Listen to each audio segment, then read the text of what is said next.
Hello and welcome to another episode of the Random Cinematic Universe, the show where we let an evil computer algorithm choose the movies that we watch and then discuss on the show. This week we are watching Gifted from 2017. This was found on Disney Plus, directed by Marc Webb, starring Chris Evans and McKenna Grace. Now, momentarily before we get into this episode, or should be good. It's quite a good film. We need to talk about what happened today. Yes. So this is the first time we've for those at home watching. You're going to be watching this a week after the Animal House episode released, but the Animal House episode was recorded in March of 2022, and this episode is being recorded on the last day of November 30th, 2022. 2022. It's been quite a gap in between. Like quantum leap. My hair got long. Yeah. Stuff got in the way. We didn't end up releasing the show as soon as we had planned on. So anyway, as of recording this episode, the most recent episode to air, which would have been this past Monday, and it's Wednesday, so 2 days ago, an episode aired, and it was the episode for This Love is from Another Planet. When we released it, I throw up a post on Instagram to announce that there's a new episode available, and I tagged the director of the film in our Instagram post, just to be like, thank you. Like, we all just thought this film was like awesome and super enjoyable. And just sent him a little message on Instagram to be like, hey, thanks for making the movie. We all really enjoyed it. We tear it apart and pick at it, but please know that we thoroughly enjoyed the film. He sent us a video response after watching the entire episode. He has some opinions on me. He does. He does have some opinions on Jesse. He's a fan of Pepper the dog. Yep. And it was really neat to have a director of a film where we discuss things in the podcast, like, we can see where we knew exactly what they were. That's why we got Roomtown. I was going to say, all of a sudden, like, the heat kicked in. Oh, I will say, before everyone gets excited and be like, wow, they have a set. No, we don't. Oh, yeah, no, we don't have a set. We're recording in Jacob's girlfriend's store. Because we just needed a place to record. God, the show moves around more than my childhood did. It's got good vibes in here. It does. There's crystals and Hands. stuff. Yeah. Anyways, Thank you, Aaron. this director sent us a little 2.5 minute video, which maybe I might just play it. I might add it to the video so listeners can hear what he has to say. You'll miss out on one of the jokes. That is a visual joke. Anybody watching on YouTube, I'll throw it up here in a second. But it was really neat to get some feedback where, we were like, we're pretty sure this location was used just because they found it in the location they were filming, or the fact that we called like, yeah, it looks like he absolutely knew what he was doing, but there was budgetary constraints, and his response was just, you're absolutely fucking right. Yeah. It is cool, though, because it's like you have that direct kind of interaction and connection with the creator. But then now I'm very conscious of all the things I say. Because he called me out for being a sick fuck. And you know what? He didn't tell me what was in that well. It's still cum. Fight me. I'm starting a feud. Okay, anyway, I'll throw the video up now. Hello, Zach, Mark, and Jesse. First of all, thank you for watching my French film. It means a lot to me. I took a few notes and I want to go through them with you. All right? First of all, thank you for saying that I'm somebody that knows how to shoot something but has budgetary limitations. That is absolutely f***ing right. Then you go and say that it seems that we didn't have any money to recreate the moonlight in the night shots, and that is absolutely right. No money for moonlight. Not at all. The first part of the film, we shot it in Malaga, which is a big city in the south of Spain. And then the castle, we shot it in Iznájar, which is a small town in the Cordoba province, also in the south of Spain. It's an amazing, beautiful place with great, great, great food. I strongly recommend you to visit if you have the chance. The most important thing for me is being able to get the seal of approval from Pepper, the dog. I don't know why the other dog didn't give the seal of approval, but I'm guessing one dog is enough, or one dog at a time. It is what it is. But anyways, thank you, Pepper. Thank you. The water well is part of the castle. We didn't build it. It was there. We used it with water and everything. And Jesse, there is no cum in the well. You sick f***. And lastly, where can I get one of these kick-ass mugs? I love it. I want one. I want to drink coffee off of it every single day. I want one. Where can I buy it? All right. Thank you, Zach, Mark, and Jesse. I had a blast watching your YouTube video, your podcast. I watched the whole thing, 1 hour and 12 minutes. Longer than my film, but I watched it. And from now on, you have a new follower on social media. Thank you guys from the bottom of my heart. It's been fun. And that was the video. Cool. We're back. What are we doing this week, Zachary? So we're talking about Gifted. Yeah. You said that already. I did. Yeah, my bad. I gave a whole introduction already. Yeah. I thought, like, okay, basic synopsis of the film.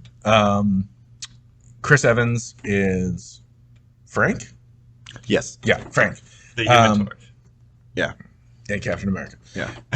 And one of the evil exes. Yeah, the basis. No. No. That's Superman. He's the movie star. Movie star. Skateboard man. Yeah.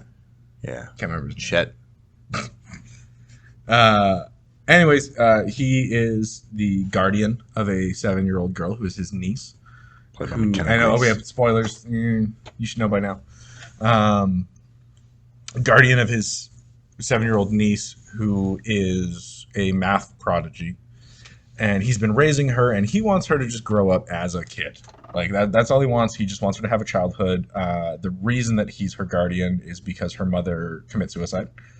A lot of it was stresses from just the math community in general. And Primarily her mother, though.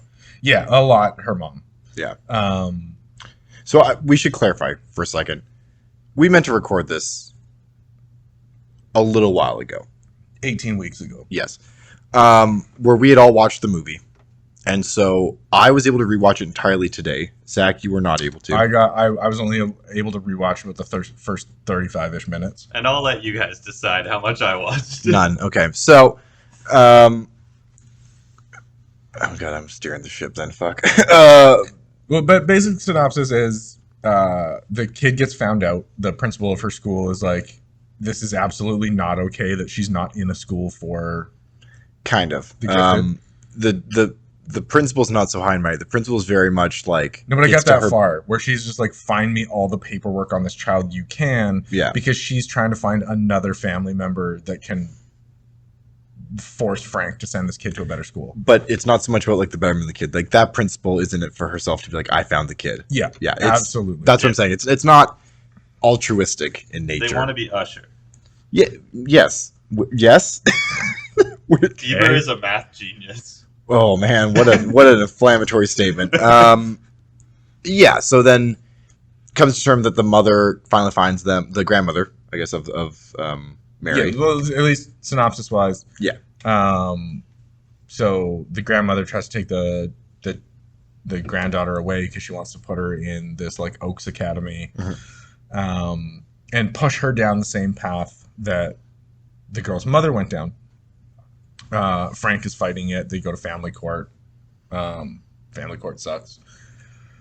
And in the end, it turned out that one of the main reasons was because there was this mathematical proof or mathematical theory that nobody had been able to prove. And the girl's mother had been working on it when she commits suicide. and the grandmother is wanting the daughter to take over that work and continue that work, so that basically the grandmother wants the recognition for something that she doesn't actually have anything to do with. She just wants the family recognition. And it turned out that the mother had solved it, and she had written the proof, killed herself, and in her will that she left to her brother basically said, you're not allowed to publish this until mom dies. Dark. Yeah. Like, that's how much she didn't want her mother to have. So I was like, before we close everything, let's start going play by play, because Yeah. there's a lot to really like about this movie. I'll play my hand up front, to be honest. I think this is the best RCU movie we've reviewed, in my opinion. As far as just like general, like Being a good just movie. a good movie, absolutely. This movie's fantastic. Yeah. I mean, the dynamic between Chris Evans and McKenna Grace, which are, in my opinion, two actors that have like never failed. Mm-hmm. Like, they've not only are they like always good in their role, but I'm always like intrigued or captivated and like engaged in their performances. And then, not to mention, there's a third character who's such a underlying character in the entire plot. It's played by fucking Octavia Spencer, who again has never failed as an actor. Like, she plays the neighbor / landlord. yeah. I think in terms of production, what was interesting, like at the outset, is this entire movie was shot in Georgia, and they cheated Florida really fucking well. Yeah, they did. I don't know. I felt all the performances in this were really, really good. Mm-hmm. Yeah, everything was very solid. Especially Special K. Oh yeah.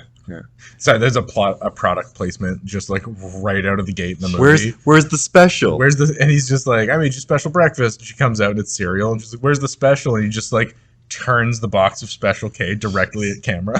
Yeah. I don't know if that's product placement as much as like a cutesy joke.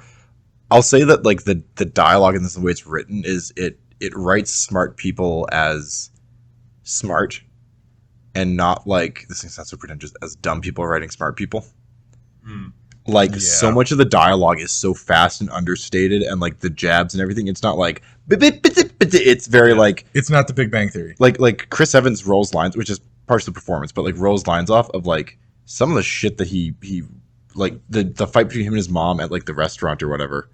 There's some jabs in that are just like really understated but clever. Yeah, and they're just quick, and he's just saying them like as fast as he can react. They're like quick philosophical arguments on different teaching styles. Of like, okay, this is what I believe is best for her, and that's what you believe is best for her. But these are our reasons for why. Like, yeah, like I just remember the one where the mom's like, or the grandmother's debating like, well, is it what's best for her, and it's like, it's what she would have wanted, and then she says, oh, what was it? She wasn't like, she didn't think it through. And it's like, you're trying to tell me your math prodigy daughter didn't think this through? Like, Yeah. like you're gonna come back at me with this logical fallacy.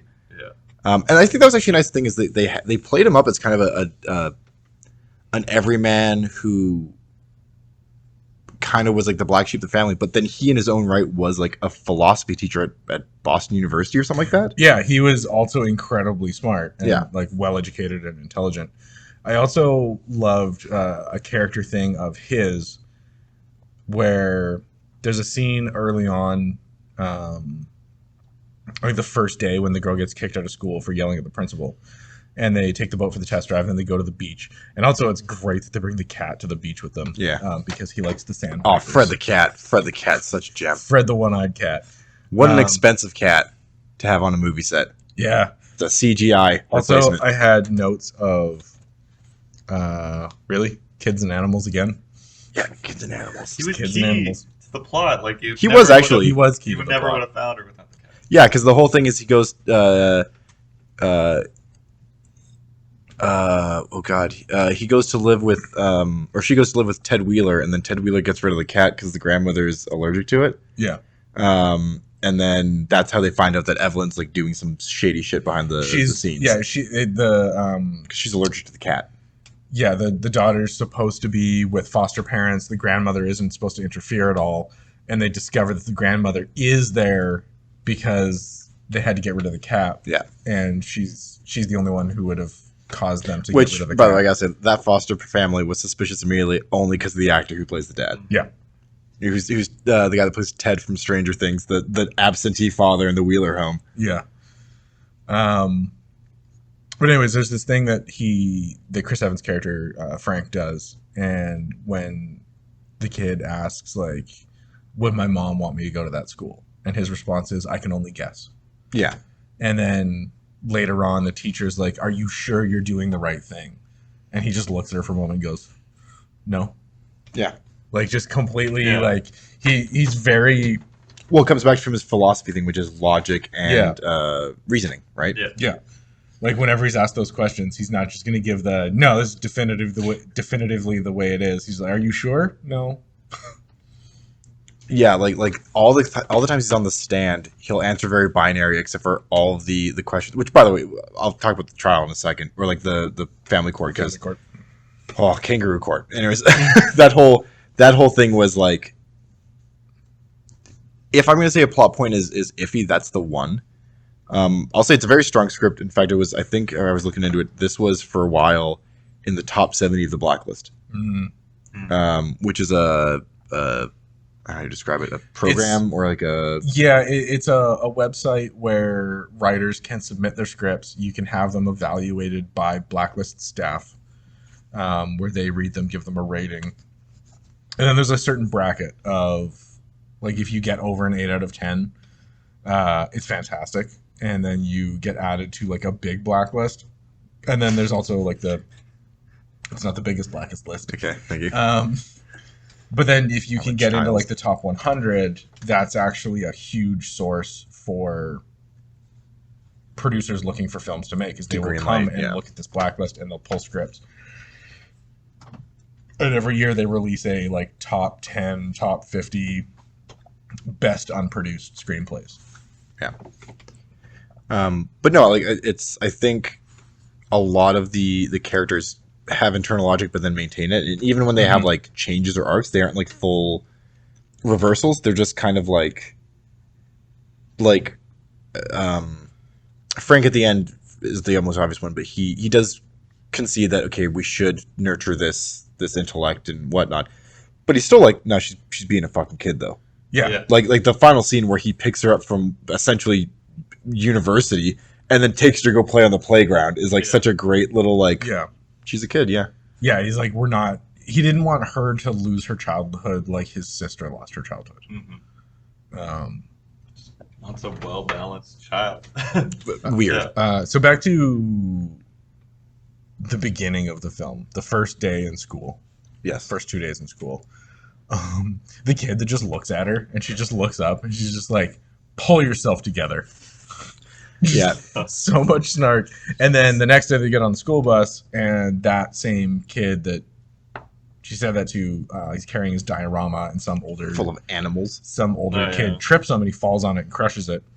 Whereupon she picks up a textbook and I believe the term is shattered the young man's nose. Which, I mean, we do see him right afterwards, and I believe it. Like, there's blood on his shirt, and he's covering his face, and like, yeah. My note on that clip was Chubby Funster got what was coming to him. Chubby Funster. No, but even in that scene, it's great where the teachers, like the principal's like, we could expel her, or we should expel her or suspend her or something like that. And he's like, hey, if that's what you do for all first-time offenders, absolutely. Yeah, and then basically calling like, well, you're gonna suspend the other kid? Don't fucking bluff. Like, and he's like, don't. He's like, I'm not gonna bluff you. Don't bluff me. Yeah. Like, if we're gonna have a conversation, let's have. And that's the first time you kind of see his intellect like come out, where he's fully understanding of like, you're trying to bluff me here. Yeah. Like what's the real conversation we're having here? Mm-hmm. Yeah. I will say, while it was humanizing, I think the teacher subplot could not be involved.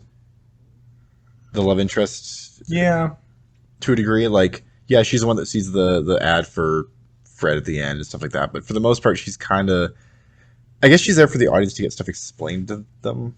Yeah, a little bit. I think also just she did well. Like, I'm not saying there's she was used, but like great. It was kind of every time I cut to her, I was like, okay, we're just kind of dropping some exposition here. Yeah. Yeah, I think a part of it too was just for Frank. Like the fact that like he's been single looking after this girl for 7 years, and this is kind of when he's finally starting to like open up to the potential of allowing somebody in his life. So it's part of his growth arc as well. Yeah, I guess. Yeah. Yeah, so my next note was just mom's a bitch. Grandmom. Yeah. Grandma. Okay, because mom committed suicide instead. No. We're talking Okay. Chris Evans' mom in the movie. Yeah, she's very British. Just very. And has money. Yeah. Like, which is a big reason why she's able to kind of do the things that she can. Like, Yeah, which is, I mean, it does create like an interesting maybe plot hole that they do bring up, because one of the plot points, which we'll get to in a second, is when the dad gets involved in the trial and is like, oh, you looked for your daughter, you know, you didn't even Google her. But then it seems crazy to me that they imply that he took her to Florida to hide from the grandmother. yeah. And yet, that was not a good noise. Sorry. And yet, with her wealth and private investigators, like she couldn't figure that shit out. Yeah. That seems weird. Yeah. She'd get a call from a principal in an elementary school. Your kid's here. Like, Well, I mean, he had full custody, so she couldn't. I don't think he rightfully- did. I think the idea is that he fled state lines. Sure. No, while I thought custody being. it was she. He was given full custody. She didn't want him to have custody, so she was. That's why he ran away, so that she couldn't come after I him. thought it to was try like and steal- de facto But- full custody. It wasn't actually decided on in Yeah, court. like- It was just kind of like, oh, You have the kid because the kid was dropped off at your doorstep. yeah. Hey, I fixed his mic. You did, yeah. Thank you. Because I don't think I might be wrong, but maybe the court doesn't intervene unless there's actually been. Well, and the thing is, like, the judge even says that because he's like, okay, this is between the grandmother and the uncle. Do you guys want to step out in the hall and figure this out? Like, he's Yeah. like, before you get we the go to this gets court. ugly, if you guys just want to talk about this, that's probably the best bet. Which I actually did like the judge. yeah. Her lawyer's a fucking prick, Yeah. Hmm. but he plays that's that actor's Mm-hmm. go to. But no, my understanding is that yeah, it was maybe being the in the trial or in the family court, they bring up the sentence fled across state lines, which does to me imply like hiding, running. But I feel like he would have immediately had the girl taken away if he had actually like, because technically that would have been kidnapping if he didn't have custody. And Okay, he fled yeah. state lines with Yeah, her. and that was family court. That wasn't illegal or like a No. Yeah. criminal court. Did he have a? Forget. Did he have a connection to Florida, or was it just I think he chose just that? flew. Yeah. Yeah. Oh yeah, that- because he was teaching at the In Boston. university, right? Yeah. Yeah. So Yeah. he didn't They have were any they were in Boston the entire time. Yeah. reason to go to Florida other than it's far away. Well, and that was one of the logic points that the lawyer says to him is like, oh, so when she gave you Mary, she wanted you to quit your job at the university and move to Florida and work on both. Like he's like, you're a logical guy. Please walk me through this logic. Yeah. Right. Which, okay, let's just jump into the trial for a second because Yeah.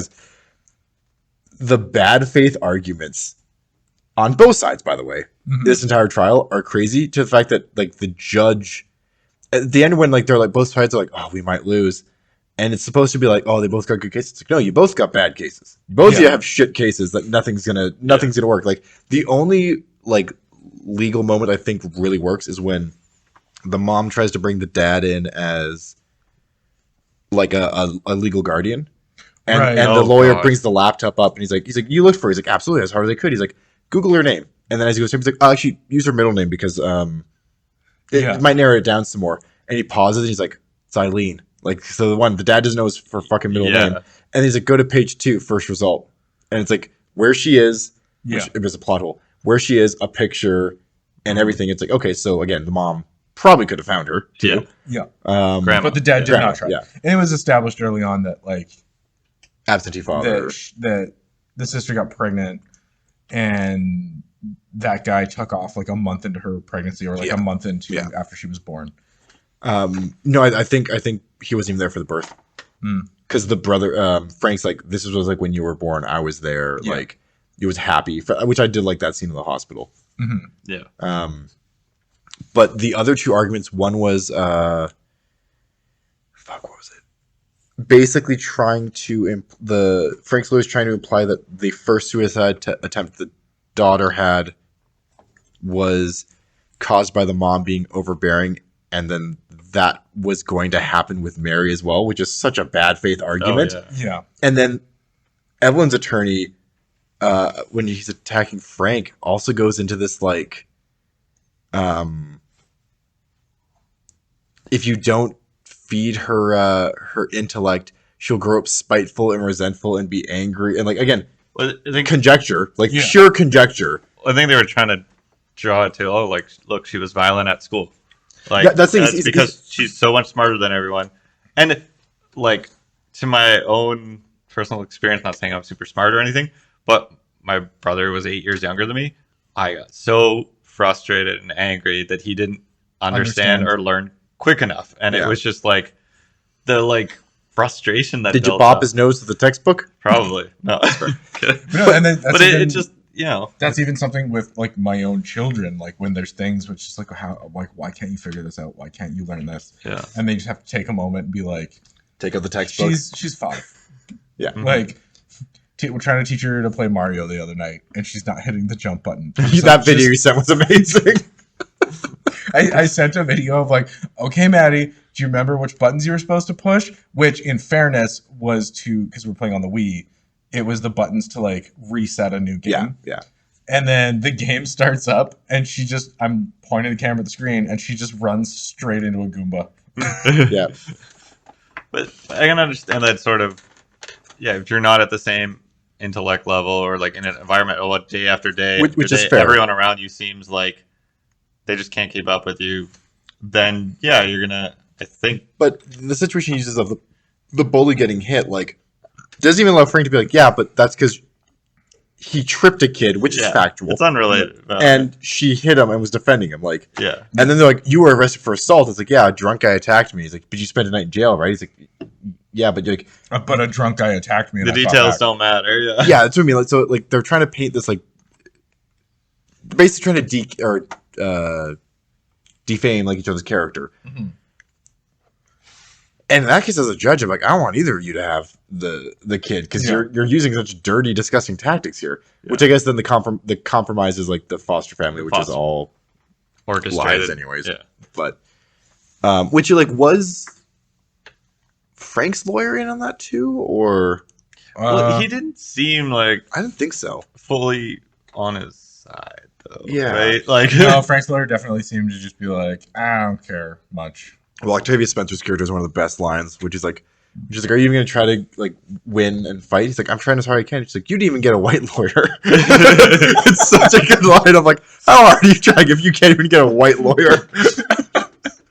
It's brutal, but it's a good line. I have a note here that just says the sunset scene is sweet. I don't know what scene that's referring to. Oh, so there's a scene where he's like, I can't remember what precedes it, but he basically says like, let's go out and play, and it's a single shot as the sun sets. One take. It must have been, well, yeah, fucking sunsetting.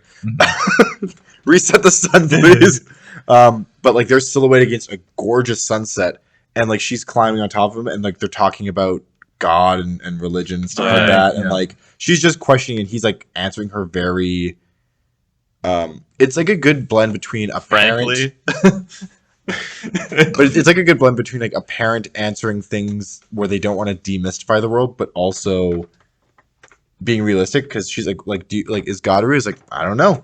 And he's like, an atheist believes just as I can't remember Octavia Spencer's character's name. He's like, an atheist believes God is just as much as a Christian does. So like, whatever. And she's like, what about Jesus? He's like, he seemed like a cool dude. Like, yeah, listen to him. He's got some important things to say. I'm like, not gonna say not to. Yeah, yeah. So it was just, you're right. It's a very good, sweet scene. It almost feels like an, I don't say an unscripted, but it almost feels like the sun setting, let's shoot this here type Let's of just scene. shoot something. just Yeah. fire off some questions and he'll just answer. Yeah. Yeah.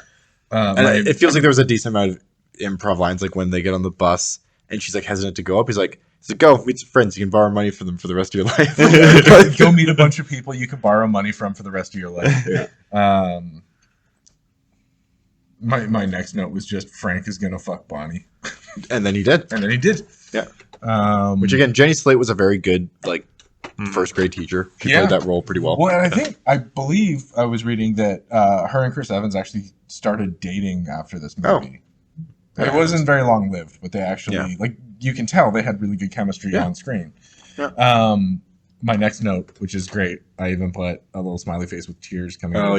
Is "Good morning, Miss Stevenson." Yeah, so she spends the night after. She has a thing where it's I shouldn't. You're one of my kids. There's backstory here. Yeah, where Frank has a rule that on Friday nights, the kid goes and stays with the friend, the neighbor. I'm looking for a name.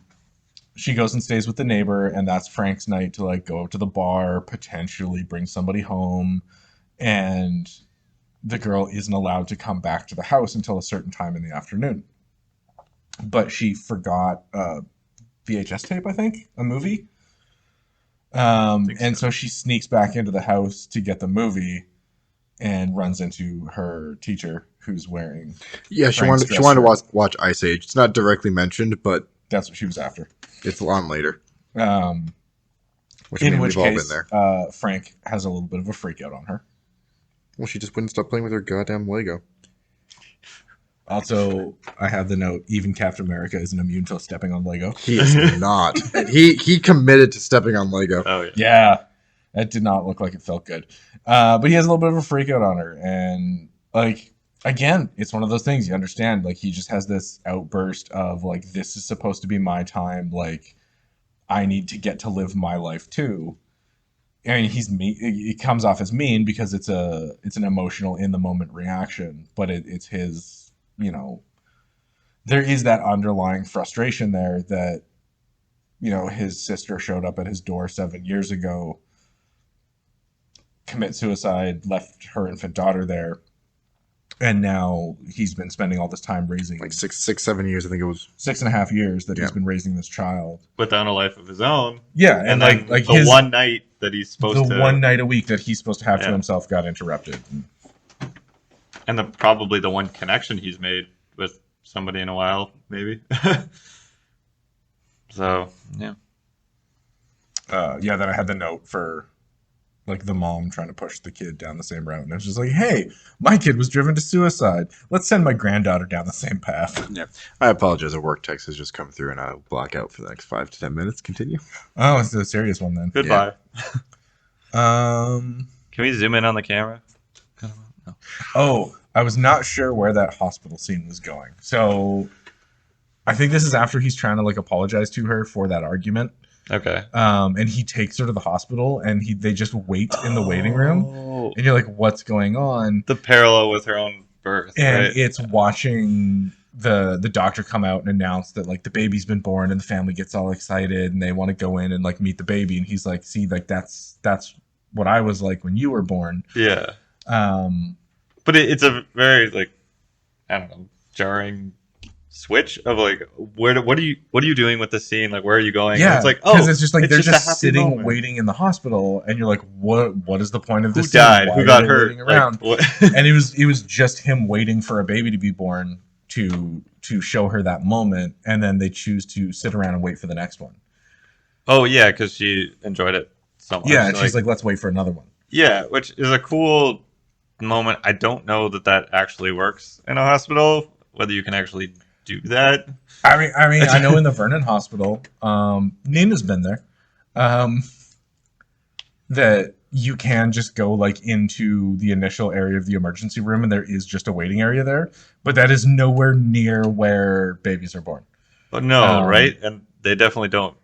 Because there's a new wing on the hospital where both of my children were born. My niece and nephew were both born there. Where there is a waiting room for family, but you have to go up to that floor of the hospital. You have to say we're, family of this patient who's admitted, who's giving birth. No, I just want to see a baby. and then you get to go to the family waiting area. Yeah, it was a cool sentiment, but yeah, it just kind of felt strange. But then in the end, it was appreciated by her, and they wanted to stick around for the next one. So. You looking for the beer? I was. Yeah, it's right there. Right beside me. Yeah. Yeah, I mean that was that's a certain level of like of filmmaking wonderment where you just have to be like, it's whatever, it works. Mm-hmm. Reality can go fuck itself for 10 and seconds. it could be a tiny hospital too. Yeah, I mean it's a small Florida town too, right? Yeah. Like,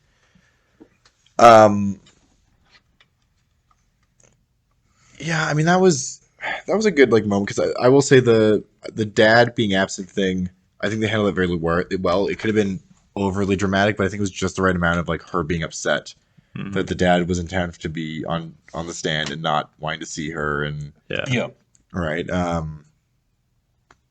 I think they handled like the heartbreak moments well. Like also when he dropped her off at the foster family. Yeah, that hurts. That was a hard moment. And when he went to get her. Yep.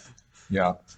So that's the thing. So going back to what we touched on earlier, is that moment of they find this poster for the cat who's up for adoption because they took it to a kill shelter. And so Chris Evans just immediately, like Frank, just goes as fast as he can to this shelter, asks about the cat, finds out that it was like they literally had them out back about to put them all down. Yeah. Takes Fred. How Frank. Dare you? Sorry. And then takes every other cat. Well, yeah. It's their cats. He just adopts all the. Now, that being said, when we got our cat, my wife said, she's like, yeah, there's these 2 kittens that are available. And I was just like, whoa, both. And now we have 2 cats. So I get that. Yeah, family court sucks. We've kind of gone over that. They just go at each other. Yeah. I mean, I almost murdered Fred is my note. I will say we kind of glazed over this beat, but when she takes Mary when the grandmother takes Mary to Boston, and she goes to MIT, and she has her like solve that equation that's broken. They tell her to solve the equation. She's like, I can't. Yeah, but I like how they did that in the scene. They didn't do it like in the actual scene where she's like, oh, I can't because of blah blah. She's like, I just can't do it. And then they're walking away, and she's like, "Oh, that teacher wasted our time." And she's like, "Yeah, what a stupid the equation wasn't even right." And the grandma's like, "I'm sorry, what?" Yeah. And they go back, and they like actually go back, and she like fixes the equation and then solves it. But like as a kid, you just look at a broken thing and go, "I can't solve that. That's silly. That's absurd, right? Like, why would I?" Yeah, she just looks at it and goes, "Well, I can't solve that." But doesn't do the whole thing of like, "Well, I can't solve it because it's not a real equation." Like you could have done that lazily, but they actually like there's like a scene in between to give this like moment of like. Oh, okay. Wait, hold on. When is that her dad's influence of being like a little more humble? Yeah. Like, of just. Oh, yeah, because there's a line where it's like, how come you didn't say anything? And he says, well, Frank says it's rude to correct dads or something like that. Yeah. And I guess that's where we learn about the Millennium Problem, which is the Navier-Stokes equation, which I looked it up, has to do with measuring the math of specifically fluid motion as a pillar of fluid mechanics in physics. So, and it's a real Millennium Problem. Of the Millennium Problems, only one of them has been solved.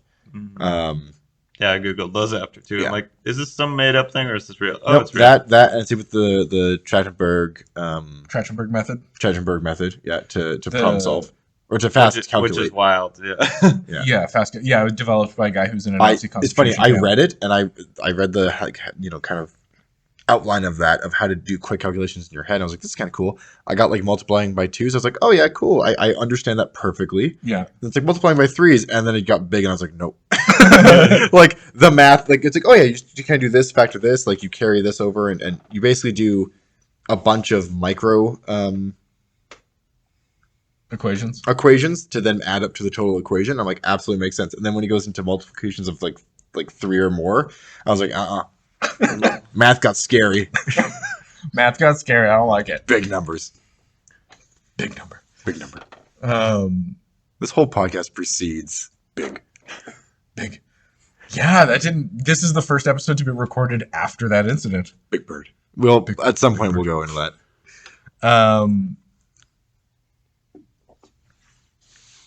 I will say like about I don't know how I feel about the mom actually solving the equation. I get that it gives that moment at the end. Yeah, I did really enjoy that beat of when he comes in to approach her and be like, she solved it. I'll give it to you if you let Mary have a life. Yeah, if this is what you want. want. Oh my god, I've gone deaf. It happened to you too? Yeah, I mean, we're still recording both tracks, so it's fine. But, yeah, I'm just wondering why I've lost one. I can hear. So no, but I can only hear from one ear. Same. oh, well, I'm deaf in one ear, so Jesus Christ! Oh, now I can't hear. Ah! now it's all over the place. No, it's back to normal now. We've reset it. That was awful. Have you ever screamed and heard your voice like syncopate between your own ears? Because let me tell you, not a fan of it. Yeah, that's my scream. I get like in that moment of like, but like she was so pissed off at her mom that she was like, "Don't ever tell her I did this." And then once she fucking dies, publish it. which I liked that moment of robbing her of the harsh, like basically all the pain that she put her daughter through, she doesn't get to reap the reward of. Yeah. The things I dislike about that, and that's not to say it's like bad writing, I just personally I don't like about it is it kind of detracts a bit from the tragedy of this woman being pushed so hard to do it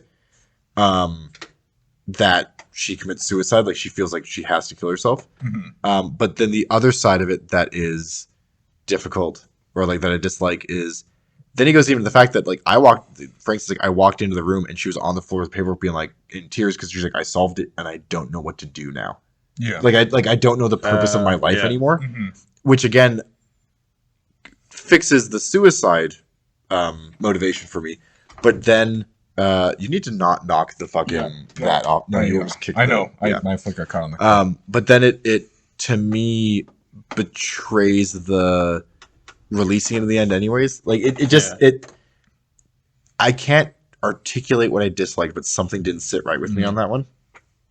Minor gripe. It did, but, yeah, it did really like solidify the suicide though of somebody who's been pushed their entire life that this one thing is your purpose, and then she achieved that thing in her early 20s. Yeah, I just had no idea what to do. Yeah. Where do I go from here?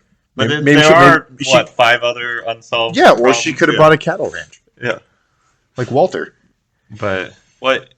And you did put the question to the grandmother, kind of like, yeah, is the equation what's matter to you and your daughter's legacy, or raising your granddaughter? Yeah. It's like, what have you been trying to get this whole time? Isn't it in the end she walks away with the proof? Yeah, because his whole thing is like you can either raise Mary or you get the proof. Yeah. Because if I give you the proof, you're going to be spending so many years, the next few years, just press tours and... No, not defending the proof. Yeah. Oh, right, because she's actually a math professor as well. Yeah. But she was robbed of potential. So the Yeah. whole thing is she got married, or I can't remember how it worked out, but basically she was a scholar of math and cut her life short for I think like marriage and children, and then forced like pushed her math dreams onto her daughter, and that's where the whole thing kind of perpetuates.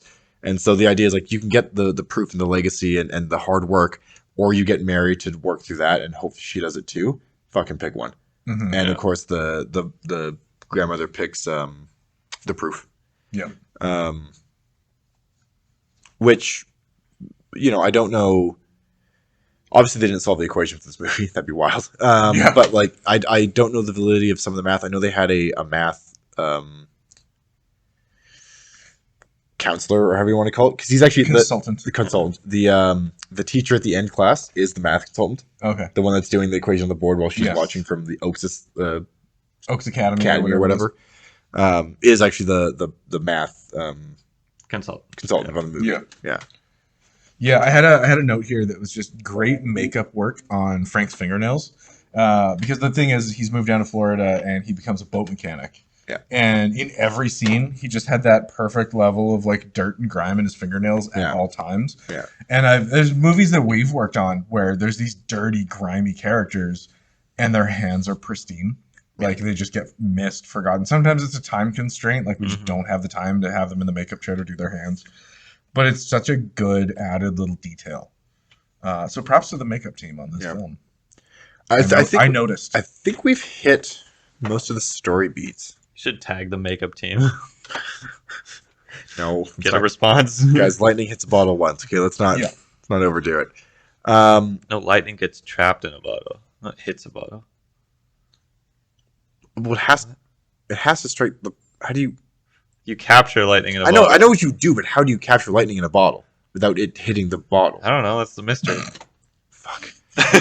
I will say generally, sorry, I didn't look at the name, but I like the cinematography in this movie. Yeah, it was shot very well. Everything, it felt like there was interesting shots, cool angles, stuff like that, but nothing that made me feel like I'm watching a movie because everything still felt very like in the world, grounded in the moment. Like, you know, production design wise, it nothing fancy, but that's exactly what this movie needed. It didn't need like standout props or anything. It was just like It didn't need mutants going through portals no. any of that stuff.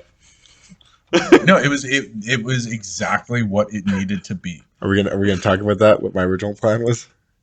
He's made the Gifted reference. Oh, right. And then there's a different movie called It's Just Gifted. Yeah. So originally Zach said I was with Jacob doing Gifted on Disney Plus. So I looked it up, and then I realized that both seasons of The Gifted, the X-Men show, is on Disney Plus, and I was going to originally, like months ago, binge the entire season in like a weekend. So it's like insane to think that I would have just watched 2 seasons of an entire show and then be confused by like I don't know the plot points you guys are talking about. I don't remember that part. Just on purpose watched the wrong thing. Yeah, well, no, you said The Gifted on Disney Plus. I said The Gifted 2017 on Disney Plus. I mean, maybe it also came out in 2017. When did the show start airing? Anyways, I didn't do it. Okay. No. I don't. I'm more than just bits. Okay. Yeah. And I did make a rule that I don't want the show just to become bits. Jacob's allowed to do his costumes. The Gifted started airing in 2017. Oh my god. I think that's why I also was like, I can make this work. It's the same thing. We will allow Jacob his costumes every once in a while, but it's not going to be... Toga. I didn't wear a costume today. Yeah, you're just. I brought math textbooks and then I left them over there. I did see those, and I thought those were just in the crystal store for some reason. Actually, is there a skull in here? Is this the kingdom of the crystal skull? Definitely skulls in here. Okay. There's like jewel encrusted skulls. I'll take it. Yeah, they're minerals, Jacob. Yeah, my final note for this movie was "Suck it, bitch." What? This is my final note. It just says "Suck it, bitch." I'm guessing that's the grandma. Yeah. Yeah. I didn't like that one. Or in the final scene, you're just like, you really hate McKenna Grace. No, she was great. She's always great. Fantastic. Yeah. And then I didn't clue in at first that she plays the girl in Ghostbusters. Yeah, she's also young Theo in Hill House. Mm-hmm. She's in fucking everything. Yeah, she's a great actress. I guess are we at ratings? I can't see what time we are. We're sitting at about 51 minutes. That's the movie's an hour and 40 minutes. We have to go longer. We set a precedent now. Yeah. I mean, like, I've actually noticed the better the movie is, the shorter our episodes. Well, yeah, because because we're not riffing on stuff. Here's the thing. I will say, I looked up how this movie did. Didn't do great in awards, which kind of surprises me. This feels like an award baity type of movie, but it was kind of glazed over. Reviews wise, like I will say, we're not going to get into this. I don't like Rotten Tomatoes as a rating system, but let's use that as a sentence right now. 73%. It's not bad. Yeah. Roper rated it 4 out of 4, and his exact quote is, "The movie does nothing unexpected or new with its plot premise, and yet it might be my favorite movie of the year."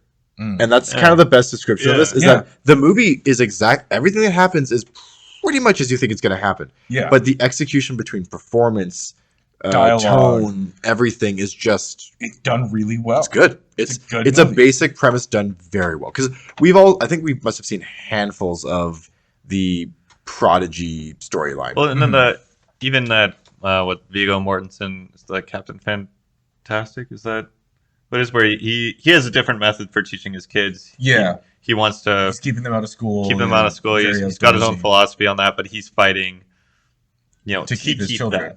That. It's a dad's philosophy on, well, even though he's not the dad in this situation, he's the uncle, but still, he's legal guardian. Differing educational philosophies, just outside the, yeah.